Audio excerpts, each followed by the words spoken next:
On the program today, To Your Health, why anticipation may be the key to surviving a texting and driving incident. We're going to talk with a researcher who's honing in on a behavior that he calls more dangerous than drinking and driving. And to your health, this flu season, it might mean that you have to get a flu vaccine, but who should have them and who shouldn't? We're going to talk about that on Kentucky Outlook, coming your way next.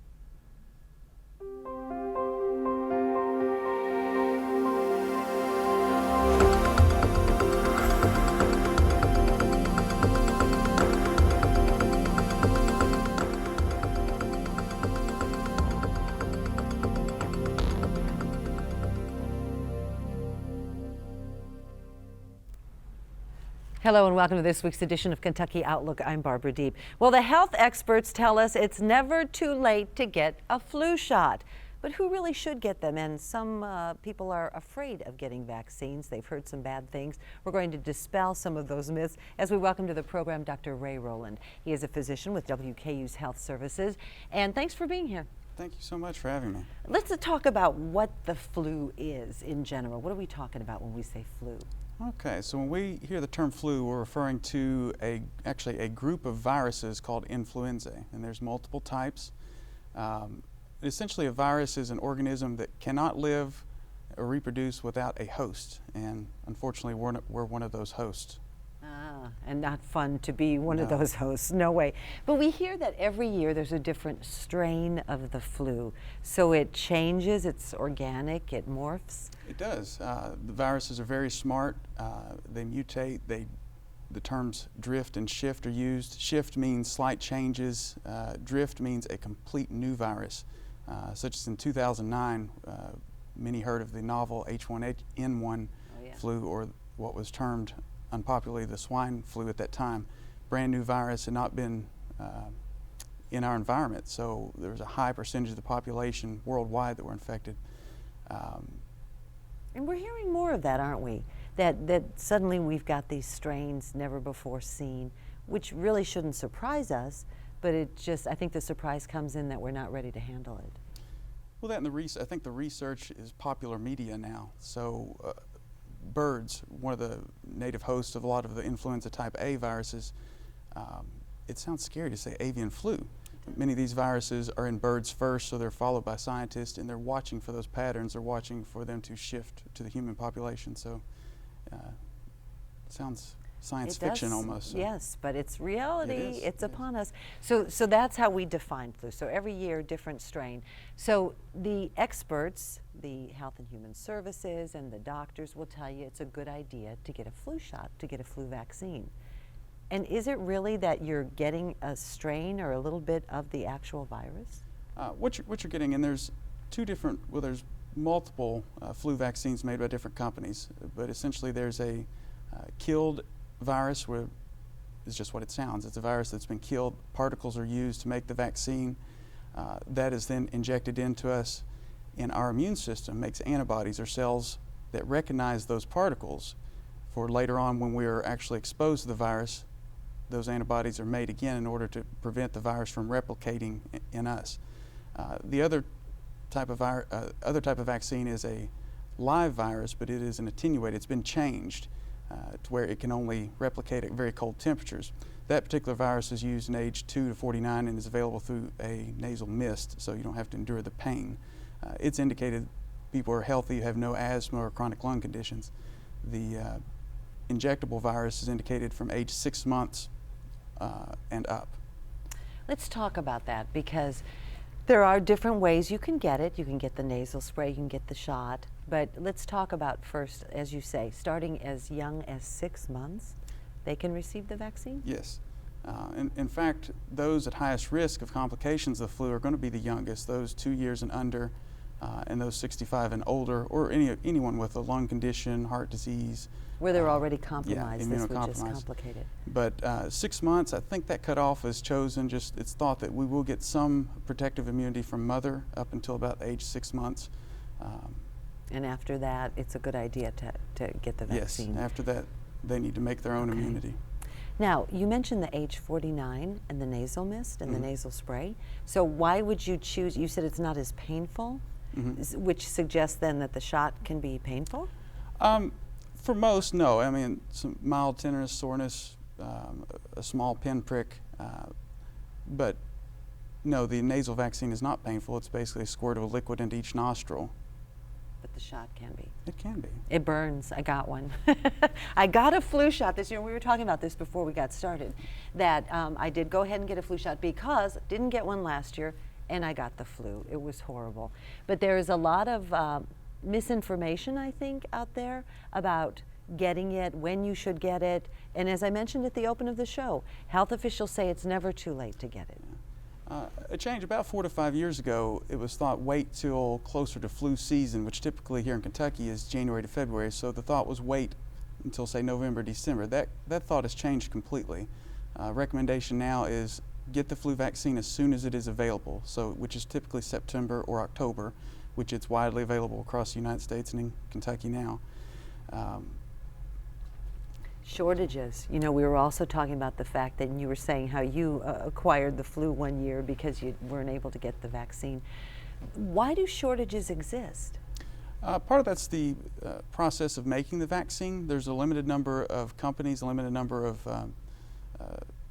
pharmaceuticals that make the vaccine, so they basically make a lot or a batch, and then they immediately try to make another batch. So it's shipped, or it's sent out in shipments. So in the U.S., it's thought there will be about 135 to 140 million doses of flu available this season.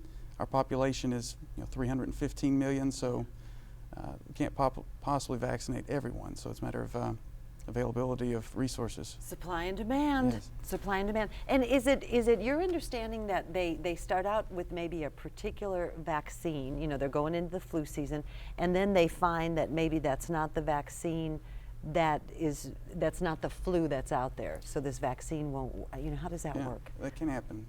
In formulating the flu vaccine, basically a year in advance, scientists are trying to predict what strains are going to be prominent for the next flu season. So they formulate their vaccine based on that.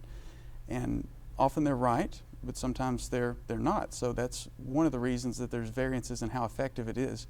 The CDC says that the flu vaccine is effective if it decreases your risk by 60%. Which comes back to one of the myths that we talked about earlier, that many become angry if they have a flu vaccine and then contract influenza. So it's not expected to reduce your risk to zero. But the other thought is that maybe it will decrease the severity of the symptoms, even if you do contract influenza. And then there's this miracle something called Tamiflu that came out on the scene several years ago. And in essence, that is to help mitigate or make less the severity of the flu?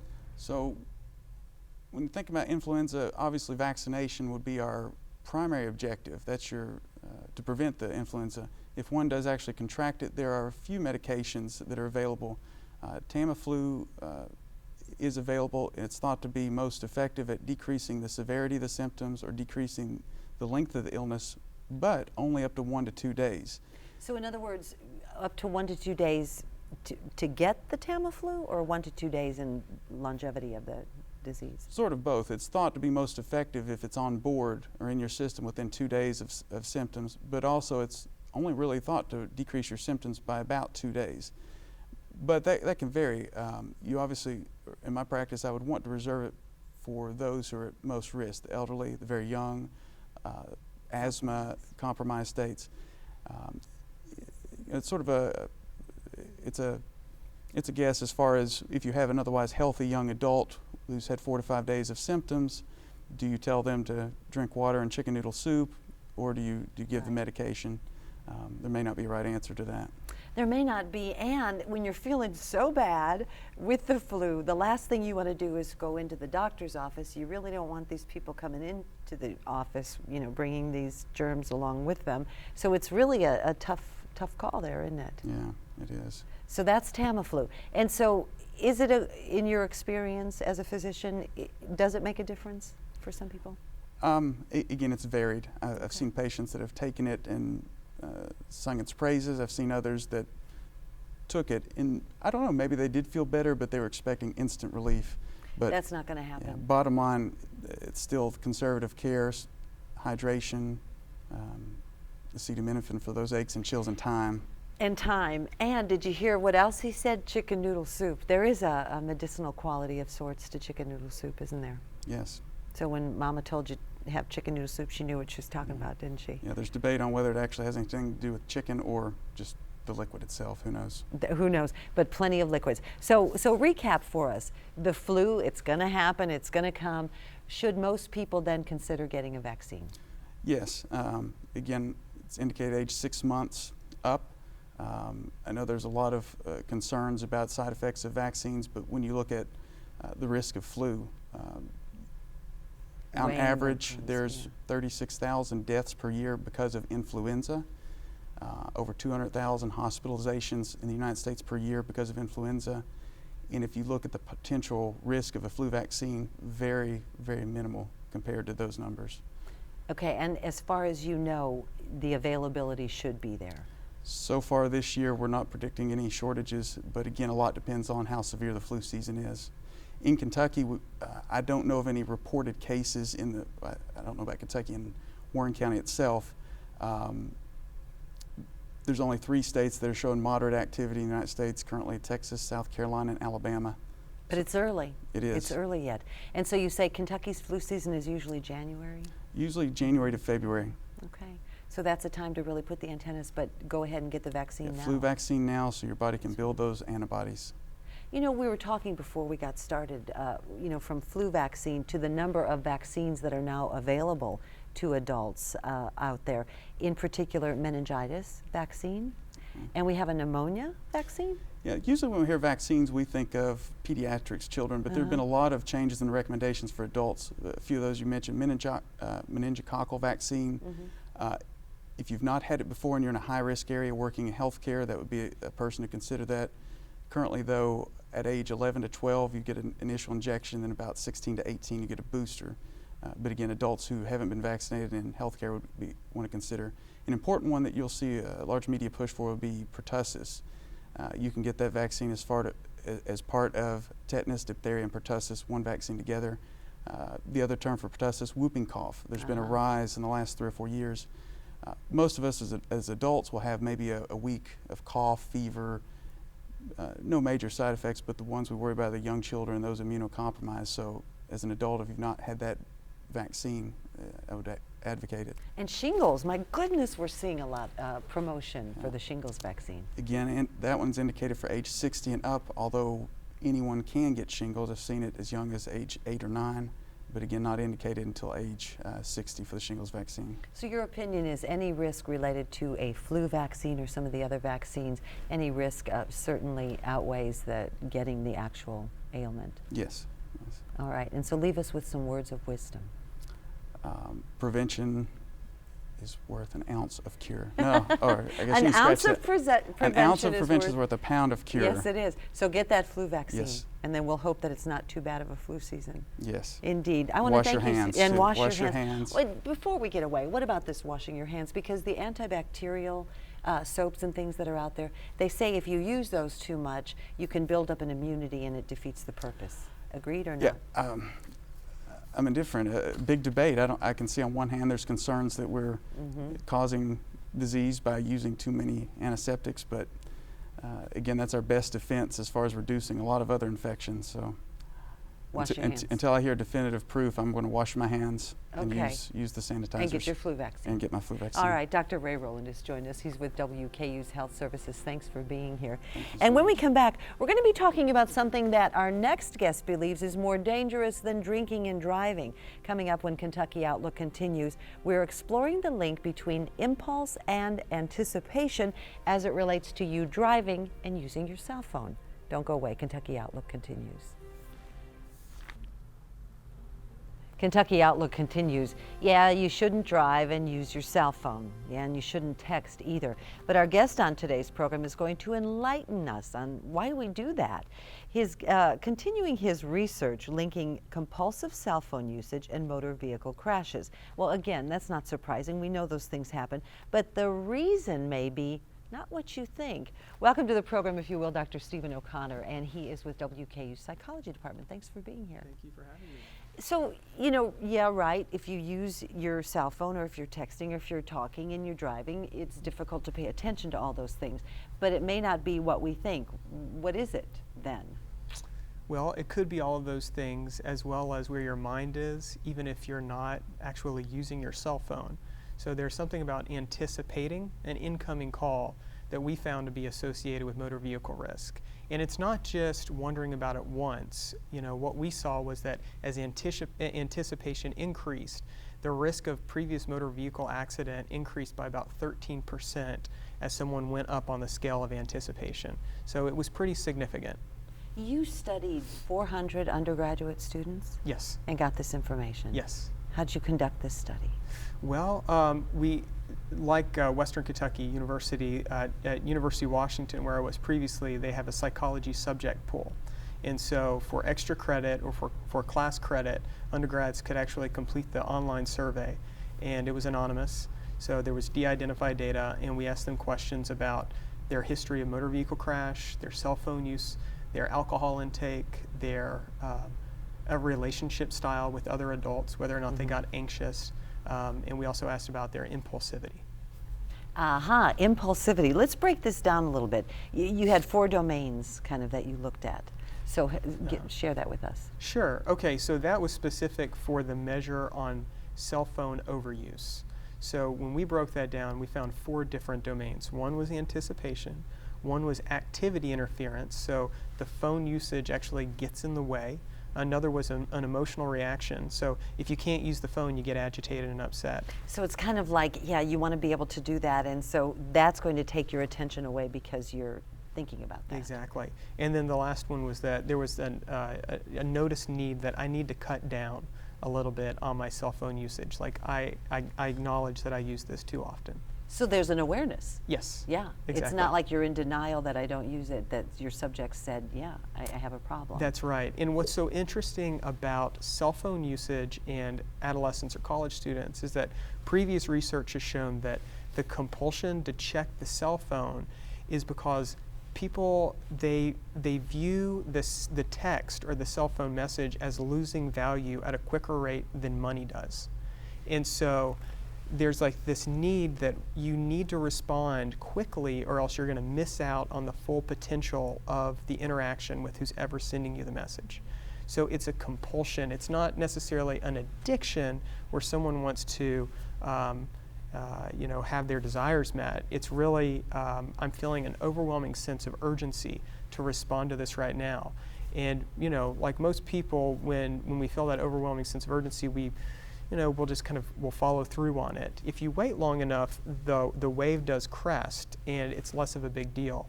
But that was the mechanism that we were trying to understand about why is it that people, normally they don't take risks, but when it comes to a cell phone, potentially in a car, they might choose to take that risk. And it is a big risk, and the statistics will back that up with the number of automobile accidents, crashes, fatalities related to cell phone usage. Yes. So you can take this data and perhaps, you're not going to solve the problem, but you can make a dent. How do you do that? Well, I guess this is more of a basic psychology, basic science type of paradigm. We want to understand it a little bit more, different flavors of text that come in that cause different types of urgency, if it's happiness or sadness, and to what degree does that cause people to take greater risks when they're driving. And we can do that through simulation exercises. But I think when you take it to a larger level, you're hoping that you can disseminate this information. Car manufacturers can understand that you really have 2 different routes in terms of injury prevention. Right? And the corollary is airbags versus safety belts. Right? The airbag, the car manufacturer, they put that in all cars, right? And so the consumer doesn't have an option. When it comes to the safety belt, that is a consumer-led option, and they get to decide whether they do it. I mean, different states will mandate whether or not you have to wear the safety belt. So I think with cell phone use, what we're trying to do is say, okay, right? We want to keep people autonomous, and we want them to make good decisions for themselves. But as technology advances and there's more hands-free devices in the car, potentially we could have cars that help the consumer decide when is a good time to answer or to send out a message. So GPS tracking, if it knows that it's a hot spot or it's rush hour, it might wait to deliver the message to you, or it might do it based upon how fast you're driving. You referenced the difference between a compulsion and an addiction. And if one were to treat those conditions, is one more easily treated? Well, I think it's probably a little bit of both, honestly, that's happening, because there are different functions of the cell phone. Right? I mean, a cell phone is an amazing invention. A smartphone is even better because it has so many different associations wrapped up in it. So there are some pleasure principles and sensation-seeking principles that are more aligned with addiction that are contained in the cell phone, but there's also that compulsive piece that we talked about. I think that probably one approach that would touch upon both of those issues would just be to have people be a little bit more mindful when they're in the vehicle, so that they know that when I'm in the car, I'm driving. But they have to make that decision in advance. But do you think most people, I mean, even when people are driving, do you ever get in the car and you get from point A to point B and you don't have a clue how you got there course, because they're you mindless. were someplace else? Exactly. Yes. So that's just part of everyday driving. Then you throw in this added something, this technology that's going to distract you. That's a tough one. It is a tough one. But mindfulness. So how do we become more mindful? Well, practice. Practice? Yes. So, and I think cues, so that when you get into the vehicle, you make a decision at the beginning of the car ride, before you even start really, about whether or not you're going to interact with your phone, right? And so you can make that decision in advance. You don't have to wait until you get the incoming call from your long-lost friend, and you need to talk to that person. To make the decision. Exactly, Okay. right? So you decide that in advance. And so that's important. I've also heard of something called the phantom cell phone usage, you know, where you don't have your cell phone with you maybe that day, and yet you're still doing and going and acting as if it's there. Absolutely. It's a reality, huh? Yeah, and I think that the anticipation factor of our study, right, for that cell phone measure, I think that gets at the phantom cell phone ring as well. Even if you don't have it, sometimes you'll reach down because you felt a vibration, but it wasn't really vibrating, but you didn't want to miss it, right? And there's almost like a precognitive mechanism that's happening. It seems like there's a conditioned response where people are reaching down and doing this even before they're necessarily thinking about why they're doing it. So the mindfulness would be a good place to start. You also have something in your literature about closing the loop. Now, what do you mean by that? About closing the loop. Closing the loop. Are we talking about going full circle? Oh, persistence. Persistence. Yes. Okay. Yes. So what this was about, it's, as a clinical psychologist, when we treat people, we often find that if they're having a difficult time, it's often because their strengths are playing against them. You know, I can do this myself. Well, you do it yourself, exactly, Yeah. and then you keep making the same mistakes over and over again. And then you come in because things aren't going well. So with persistence, usually what you find with people who have high impulsivity is that they don't close the loop. They're not persistent at completing tasks. But for the people who scored high on anticipation on cell phone use, they also scored very high on on persistence. And so these are the folks that will want to follow through and talk about work on the phone, you know, close the loop there, or try and deal with issues at home by using the phone. So they are considerate in one way, and they want to be persistent and close the loop, but doing that in the car isn't the best idea. I see, as opposed to someone who would very quickly say, I'm in the car, I really can't talk, we'll talk about this later. It's right, it's no big deal. I'll get to that later on. Right, It's the right. opposite of waiting, to do something. So those are the more dangerous, I suspect, people Well, to get yeah, in. I mean, I think that you're showing that that's a risk factor. I guess what we're trying to understand, there's a lot of reasons why people get into car accidents, right? Right. And the way that they interact with their phone is probably a small amount of the variance in the whole model of explaining why people get into crashes. But that persistence link, I do think that could talk about people that otherwise don't take a lot of risks, but when they're in the vehicle, they're mindless because they've got the driving thing down, right? And they're just doing their Sure. usual commute, and they can close the loop and they can take care of business on the way into work. Very interesting stuff. So this study, do you have a name for it? Does it have a nice, classy, big name to go with it? For the study? Yeah. Well, we're just looking at cell phone overuse associated with motor vehicle crashes. I think that Okay. was the name of the journal article. And you're hoping then to maybe go the one step further and continue this? Yeah, definitely. So I work with a larger group that's out of the Injury Prevention and Research Center at Harborview Medical Center, which is in Seattle, Washington. And so we have a couple studies up and running where we're actually looking at comparative effectiveness of different ways to try and improve teen driving. So we put video cameras in cars, and it's constantly tracking the driving, and it is always recording. Whenever it notices that there's a jerk or a near miss or escalations or decelerations, it will capture that data, it will compile it and send it to their parents to review once a week, and then they get to talk to the teens about it.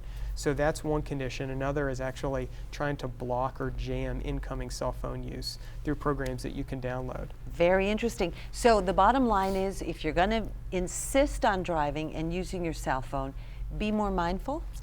Be more mindful. One, don't text and drive. Don't look at the internet and drive. Those things can definitely wait.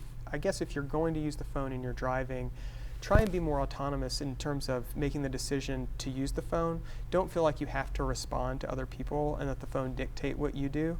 Make a decision in advance about whether you really need to make that call. Very interesting. I hope you'll come back and share more with us. I'd love to. Thanks. Dr. Stephen O'Connor has joined us. He's with WKU Psychology Department, talking about his study related to looking at why people feel compelled to answer and respond to those cell phones while they're driving. That's going to wrap it up for this week's edition of Kentucky Outlook. I'm Barbara Deeb. Thanks for joining us.